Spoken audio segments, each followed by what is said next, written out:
Alto Atlas. Una de las rutas más espectaculares de Marruecos. Después de recorrer las carreteras desérticas del Sáhara Occidental y las modernas autopistas de Marruecos, comienza un viaje completamente diferente. He decidido dedicar esta parte de la ruta a un vídeo independiente, porque conducir por las autopistas marroquíes y recorrer las carreteras del Alto Atlas son dos experiencias totalmente distintas. A simple vista puede parecer una carretera cualquiera, asfalto, curvas suaves y una pendiente moderada. Pero la cámara no es capaz de transmitir lo que realmente se siente al conducir aquí. Cuando un descenso se prolonga durante 5, 6 o incluso 8 kilómetros seguidos, un uso excesivo de los frenos puede sobrecalentarlos fácilmente. En algunos tramos la carretera apenas tiene 4 o 5 metros de ancho y los interminables puertos de montaña obligan a conducir con mucha calma. Hay curvas donde dos vehículos grandes apenas pueden cruzarse. Es precisamente aquí donde entiendes la importancia de utilizar el freno motor. Y aún así, todo merece la pena. El Alto Atlas es uno de esos lugares que no se pueden comprender viendo fotografías o vídeos. Hay que recorrerlo para sentirlo de verdad.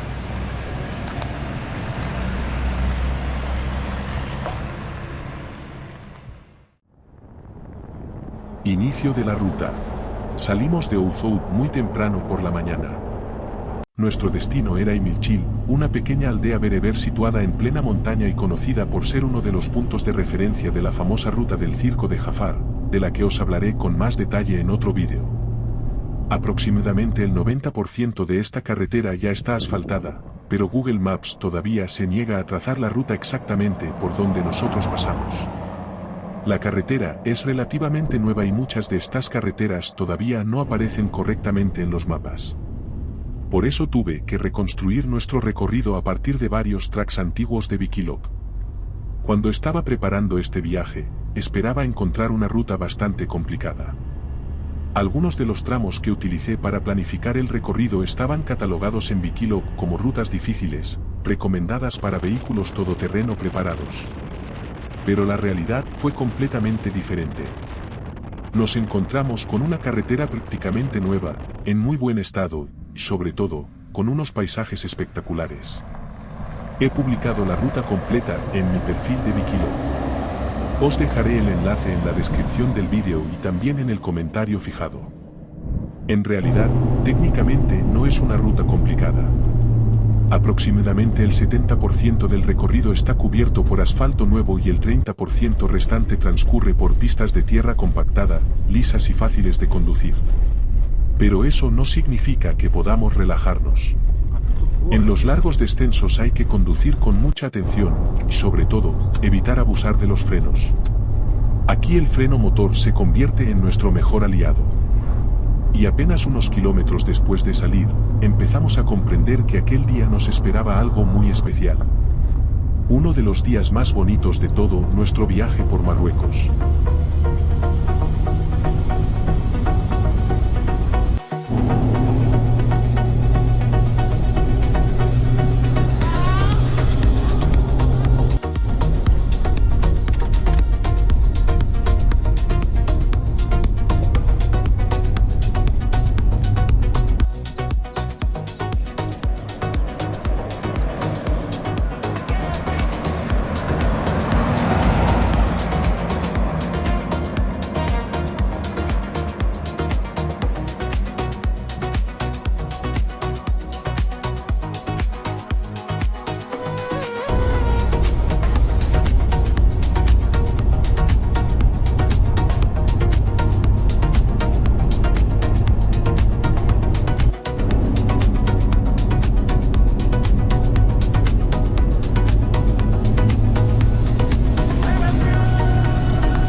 cuanto más subíamos, más cambiaba el paisaje.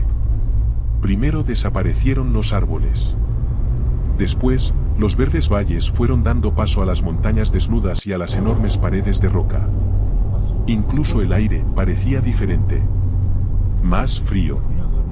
Más limpio. Y mucho más ligero. Y entonces, de repente, empezó a llover, mezclado con nieve. Cuesta creer que apenas unas horas antes estábamos rodeados de bosques verdes y disfrutando de temperaturas de unos 25 grados. Aquí arriba todo cambia. No hay autobuses turísticos. No hay grandes hoteles. No hay tiendas de recuerdos ni cafeterías llenas de turistas. Solo montañas. Pequeñas aldeas bereberes. Y cientos de kilómetros de carretera que se pierden entre las montañas. Cuanto más avanzábamos, más claro tenía que este no era un viaje por el Marruecos que aparece en las postales. Era otra cosa. Mucho más salvaje. Mucho más auténtica.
Carretera que ha cambiado.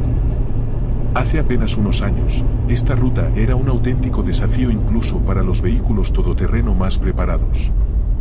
Gran parte del recorrido transcurría por pistas de tierra y caminos llenos de piedras. En algunos lugares todavía pueden verse los restos de la antigua carretera, por donde antes había que avanzar lentamente entre las rocas y las montañas. Hoy todo ha cambiado. Prácticamente todo el recorrido está cubierto por un asfalto nuevo, y en la actualidad, incluso un SUV puede llegar hasta aquí. Pero hay algo que el nuevo asfalto no ha cambiado. La sensación de estar realmente lejos de todo. Durante cientos de kilómetros prácticamente no hay gasolineras, tiendas ni cafeterías. Por eso, antes de entrar en las montañas, es importante llevar suficiente combustible, agua y todo lo necesario para el viaje. Porque aquí puede llegar un momento en el que simplemente no haya ningún lugar donde reponer provisiones. Y cuanto más nos adentrábamos en el Alto Atlas, más claro quedaba que estábamos completamente solos frente a estas montañas.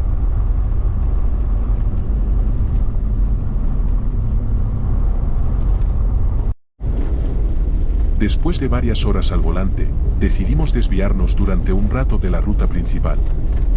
Por delante nos esperaba un lugar que rara vez aparece en las guías turísticas. Unos cuantos kilómetros de pista de tierra. Y, de repente, apareció ante nosotros la Cattedrale de Imsfrane.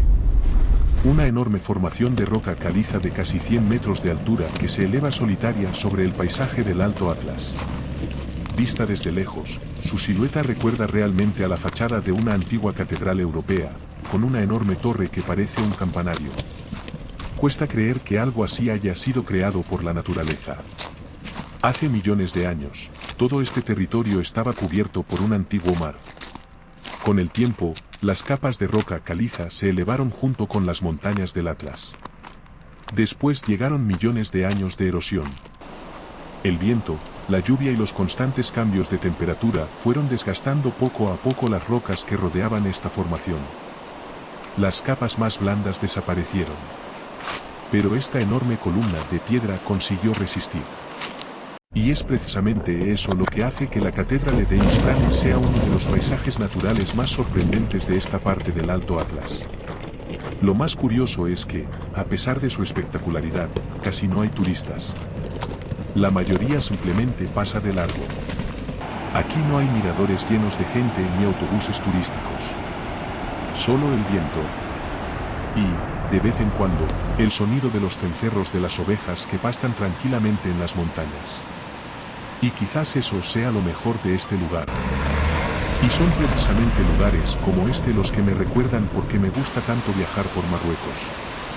Porque detrás de cada curva puede aparecer algo que no esperabas encontrar. La vida en el Alto Atlas. Las únicas poblaciones que encontramos a lo largo de esta ruta son pequeñas aldeas bereberes. La gente lleva viviendo aquí durante siglos, adaptándose a las duras condiciones de la alta montaña.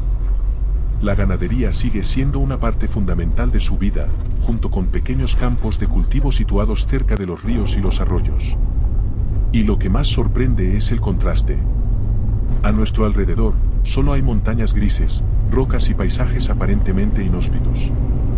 Y, de repente, aparecen pequeñas manchas de un verde intenso. Son los campos donde los habitantes de estas aldeas consiguen cultivar la tierra gracias al agua de los ríos y los arroyos. Resulta increíble pensar que, en un entorno tan duro, la vida pueda adaptarse y prosperar.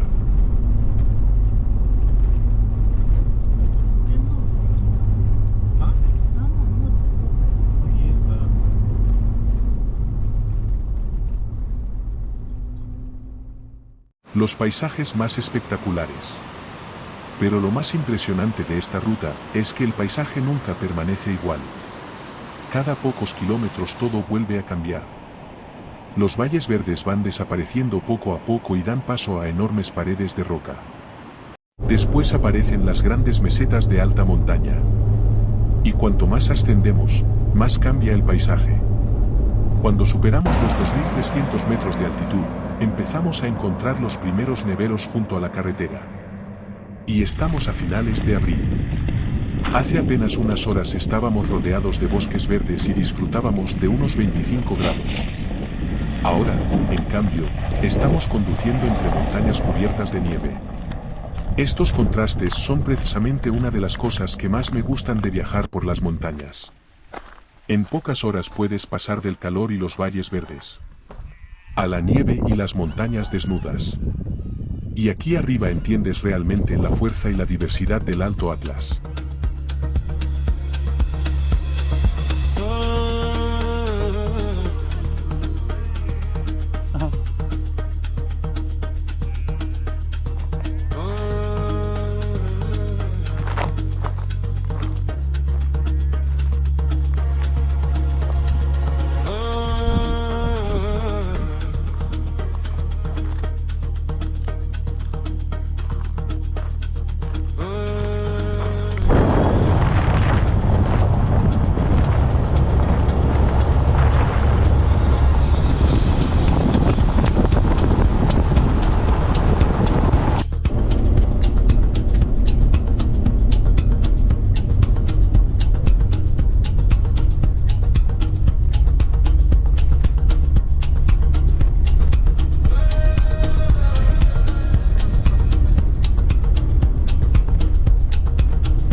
espectacular puerto de Tajertetot.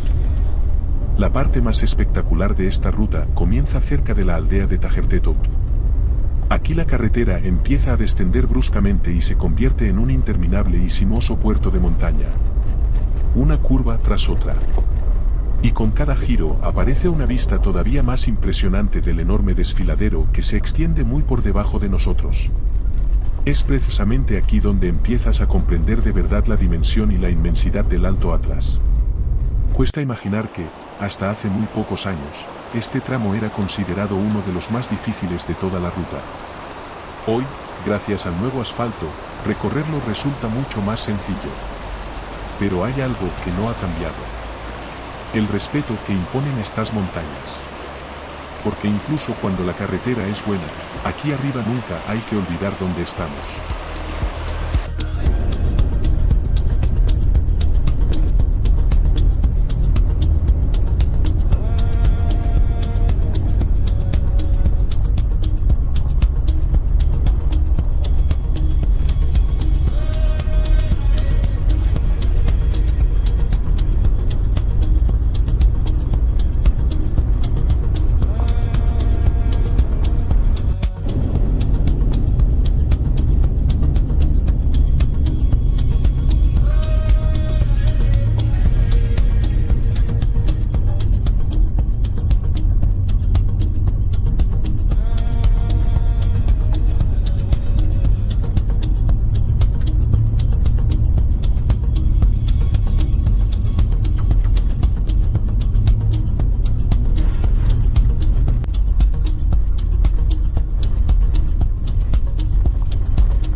Todavía nos esperan nuevos puertos de montaña, cumbres aún más altas, pequeñas aldeas bereberes y nieve que, aquí arriba, incluso a finales de abril, parece algo completamente normal.